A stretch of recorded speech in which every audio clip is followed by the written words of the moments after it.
Has Russia just threatened a NATO member at the United Nations? Listen to this. Membership in NATO will not protect you from retaliation, even if you're a member of NATO.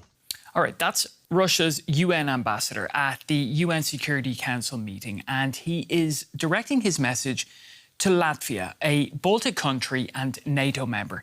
He said Ukraine is planning to launch drone strikes on Russia from Latvian territory. So let's listen to more of his speech leading up to that threat. I would like to draw attention to all of those who are helping Kyiv to carry out terror attacks on the territory of the Russian Federation and tell them that contemporary intelligence means that we can clearly identify drone launch sites. Furthermore, data can be obtained by studying drone wreckage when Zelensky's government made an attempt to attack the Russian president's residence in December. A reciprocal attack will be unavoidable. And yes to the permanent representative of Latvia. The foreign intelligence of Russia did say that the coordinates of decision-making centers in Latvia are well known, and membership in NATO will not protect you from retaliation, even if you are a member of NATO. All right, so Russia says it would hit what it calls decision-making centres in Latvia. If it did decide to hit a NATO member, it would pull all NATO members into Russia's war with Ukraine, triggering the alliance's Article 5. Now, at the same UN Security Council meeting, Latvia hit back at the threat and said the claims were totally false. This is pure fiction and pure lies, and I will not abuse of the Council members' time in detail debunking these lies. You will receive that in writing. I will just repeat: lies and aggressive disinformation and threats are a sign of despair and weakness. And we have seen similar lies addressed against other members of this council in the previous meetings. So I'm very honored to have the attention drawn to my country today. Thank you. Well, Ukraine has also denied Russia's claims, and they're central to this story. And we need to peel back the layers with our guest, Eugene Rumer. He is the director of the Russia and Eurasia program at the Carnegie Endowment for International Peace think tank, and was previously the National Intelligence Officer for Russia and Eurasia at the US National Intelligence Council. Eugene, great to have you on today. What was your first reaction to Russia's threat to Latvia? Well, my first reaction was and still is that it is part and parcel of a long record of Russian provocations intended to destabilize, unnerve, put on edge its Baltic neighbors, all of whom are small, all of whom are in NATO. And it's also a test of NATO's resolve and ability to come to, at least for now, rhetorically, to the rescue, the help of these Baltic countries. The Russians have been testing, provoking its neighbors for a long time now with airspace violations. Just last September, Russian aircraft penetrated Estonian airspace and remained in Estonian airspace for 12 minutes. So this is all intended to keep them on edge and also to distract the attention from what really is happening, and that is Russia's war of aggression against Ukraine that is not going well. So it's an attempt to both undermine the cohesion of the Western alliance, but also to present to the Russian public the image of Russia as being attacked from the West.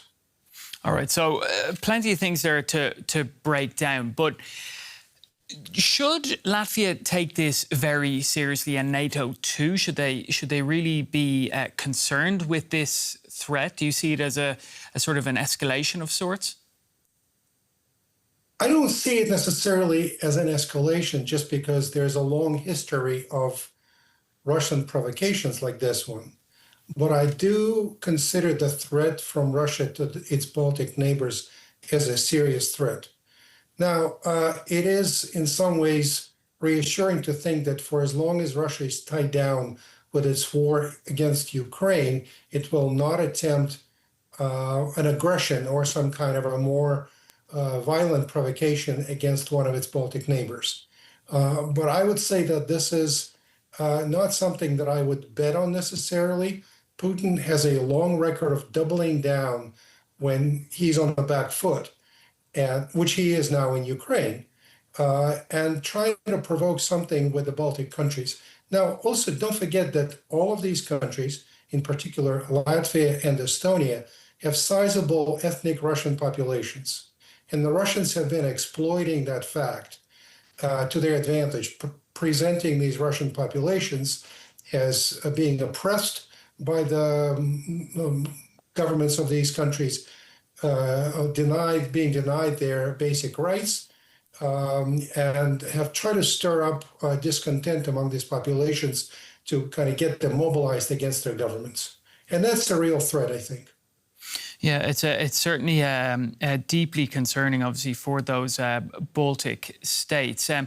Before we get on to sort of what's been happening with Ukraine in greater detail, I just want to stick with this this situation that we saw with in the UN, and the deputy US ambassador told that meeting of the UN Security Council that Washington would stick to its NATO commitment. So essentially, is this a great amount of reassurance as well for the US's European partners, of course, in NATO? Well, it is certainly reassuring to hear senior American diplomats say that at the Security Council. But at the same time, the Supreme Allied Commander in Europe, General Grinkiewicz, today announced that the United States will be gradually reducing its military presence in Europe. The United States just announced a withdrawal of one combat brigade from Europe, going down to 3 from 4.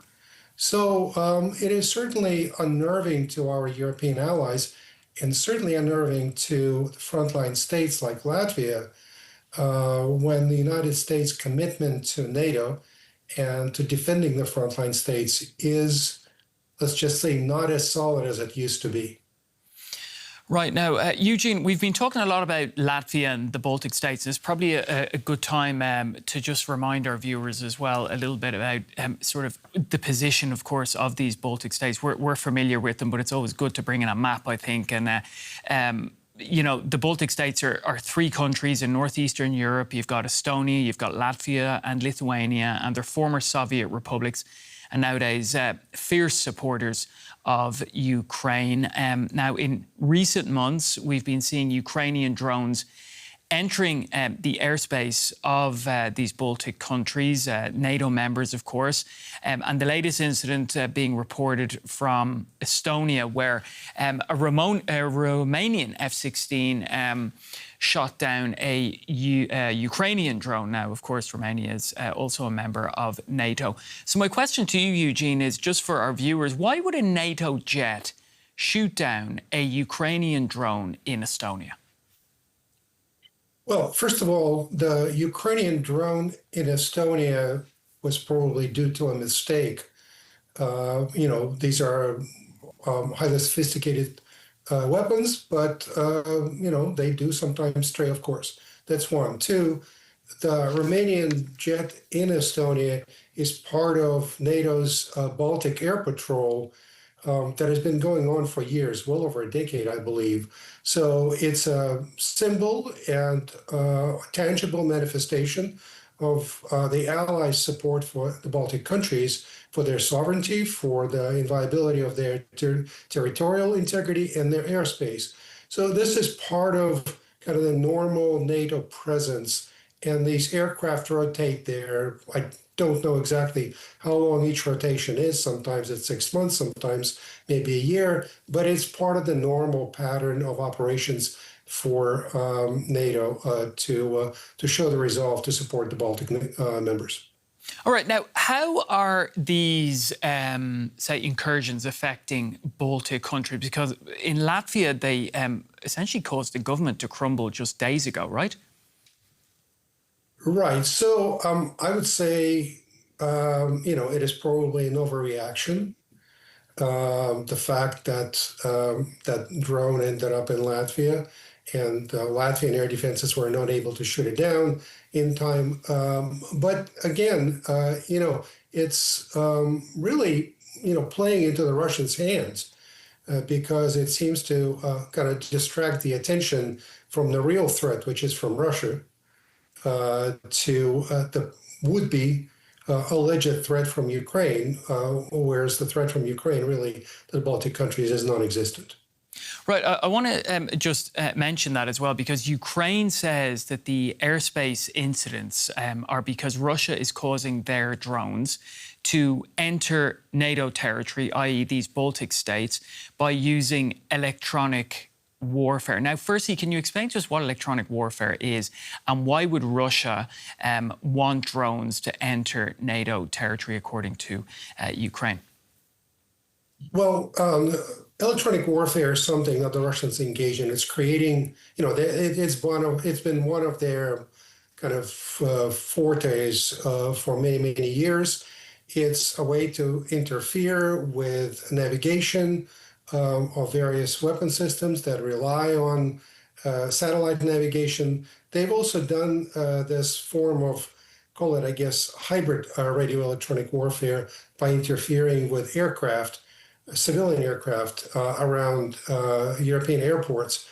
Basically, it's jamming certain frequencies. It's kind of creating false coordinates for aircraft that are following, they're relying on these navigational systems to guide them to a different direction. It's common, for example, if you're in Moscow, and if you're looking at the map of Moscow, I mean, I haven't been there in a while, quite a while, but it used to be the case that when you were in central Moscow, the map that showed up on your phone would tell you that you were somewhere 20, 30 kilometers away from downtown Moscow where you actually were. So it's a way, it's just a kind of a protective measure that the Russian security services implement around the center of the capital. Now, why would they want Ukrainian drones to end up in Latvian airspace? Well, precisely to create this false image of Ukraine posing threat to the Baltic countries, of Ukraine being an irresponsible actor in the European security, and distract the attention from what Russia is doing in Ukraine. All right, now, Ukraine is stepping up its drone attacks against targets deep inside Russia. So let's take a look at this map, which is showing these drone strikes, just so we can really kind of understand it. Now, energy facilities hit by Kyiv include oil refineries and gas processing plants. Ukraine has also struck ports on the Baltic and Black Seas, hitting oil terminals, pumping stations, tankers.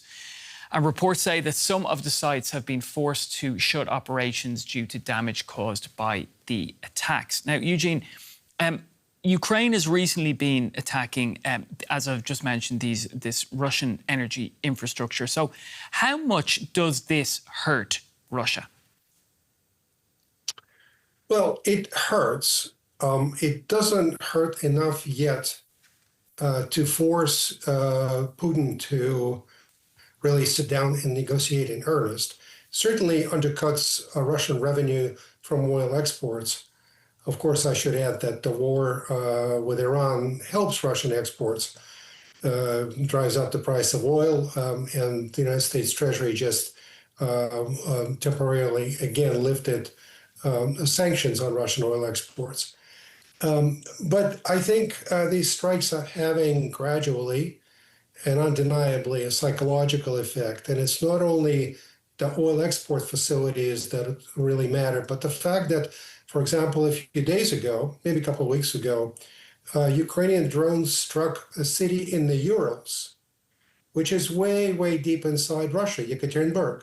Now, it wasn't a major strike, but it's a reminder to the citizens of Russia that really no place in Russia is safe anymore. There was another strike a few days before that in the city of Samara. Now, what some listeners or viewers may connect it to is the record of the history of World War II. In 1941, when German armies were approaching Moscow, the Soviet government evacuated to the city then known as Kuibyshev. Now it's known as Samara. Now it is within striking distance of Ukrainian drones. During World War II, it was the safe place where Stalin's government found itself to be, hiding out, running away from German armies. So it just gives you a sense of sort of insecurity that prevails in many Russian cities. And I believe it's having psychological impact on the Russian population. Right, well, let's hear the Ukrainian President, Volodymyr Zelensky, because he says that Kyiv's new strategy could actually change the course of the war. And we'll listen to him, and then we'll be back to you in a second, Eugene. We are bringing Russia's war of aggression back home, to the only place it came from. Everyone sees our entirely justified responses to Russian terror and to every strike against Ukraine. And we are increasing the scale of our responses. There was a time when dozens of Ukrainian drones striking Russia was considered a major event. Now, hundreds of our long-range weapons every day are no longer sensational, though they are always welcome news. All right, so we just heard Volodymyr Zelensky there. How vulnerable is Russia to Ukrainian drone strikes, Eugene? Well, just a few days ago, Ukrainian drones struck Moscow, the most heavily defended city in the country. And if Russian air defenses cannot stop those large-scale attacks, then it sort of tells you. Now, it's a huge country, and it would be difficult for Ukraine to really scale up its attacks beyond what it has been able to accomplish so far. But I think it does point to a very serious vulnerability over time as Ukraine builds up its arsenal of long-range strike weapons. It sends a message to the Russian public. And it sends the message to the Kremlin that we, Ukrainians, after what we went through this past winter when the country was bombarded day in, day out, and the country's infrastructure was destroyed by Russian drones and missiles, we're prepared to go all in. And I think it's an important message. Now, despite the fact that, Ukraine has been striking deep into Russia, the UN says the war in Ukraine is becoming deadlier by the day. And we've seen barrages of strikes on Ukraine, many deaths and injured. And now these threats from Latvia too, from Russia. Are we in new territory, as in, has the war escalated, do you think? Yes, there are essentially two wars going on. One is happening on the battlefields in eastern Ukraine. And that war, by all accounts, is mostly stalemated. The movement on the ground has really been very, very small.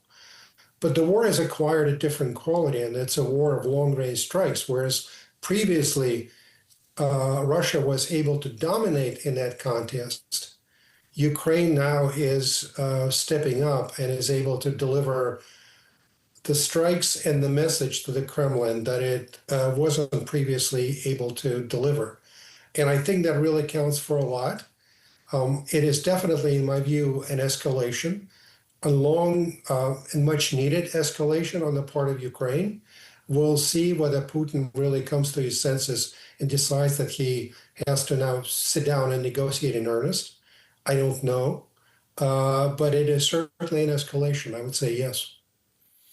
All right, Eugene, I think we're going to have to leave it there. Eugene Rumer, Carnegie's Carnegie's Russia and Eurasia programme. Really great to get your insights and your analysis, Eugene. And take care. We'll talk to you soon. Thanks for having me. All right, time for you to send us in your comments and questions. What do you make of the Russian threat against Latvia, a country with the force of NATO behind it? Let us know in the comments, and always hit the subscribe button if you haven't already done so. I'm Pablo Foley-Elias in Berlin. Thanks for watching, and I'll see you next time.